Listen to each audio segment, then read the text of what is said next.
Number 17. The rectangular prism shown below is made up of identical small cubes with a side length equal to 1/2 yard. So they're only 1/2 yard, they're not full size cubes. If n prisms are stacked on top of each other to make a bigger prism whose volume is 40 cubic yards, what would the value of n be?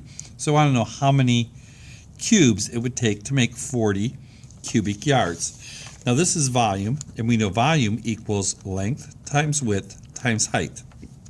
So we know that the volume that they want is going to be 40. And then we look at the length, and we can see our length here is 1, 2, 3, 4, 5. The width is going to be 1, 2, 3, 4. And what they want to know is, in a sense, what the height is going to be.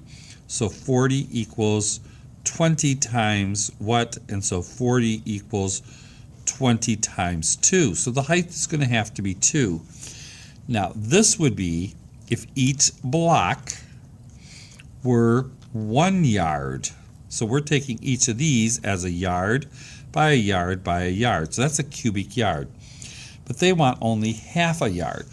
Now to do 1/2 a yard, what we'd have to do is we'd have to take a cube and we'd have to cut it in half.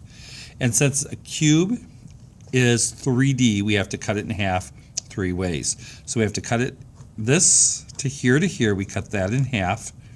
And we're going to have another line, we cut this one in half top to bottom. Okay, so that's one way. So then we have these lines here.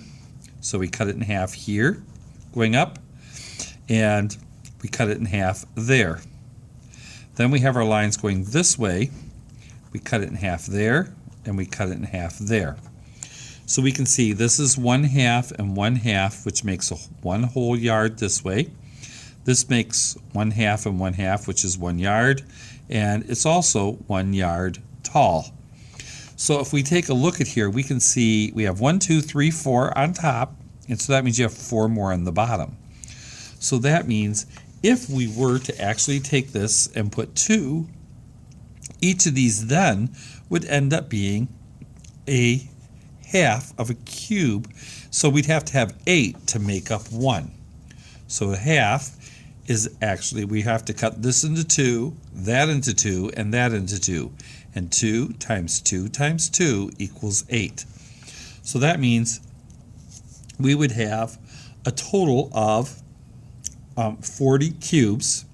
And if we have 40 cubes, we're going to have to take each of those 40 cubes, so this is 40 cubes total, and we'd have to take each of the cubes and cut it into 8 cubes. So that means we'd actually would be multiplying.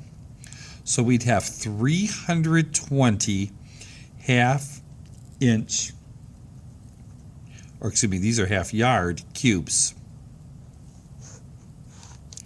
So we have 40 cubes. We just simply have to multiply that times 8, because each cube would make 8 smaller cubes, not just 2, because we have to cut it 3 ways. So 2 times 2 times 2 makes that into 8 cubes.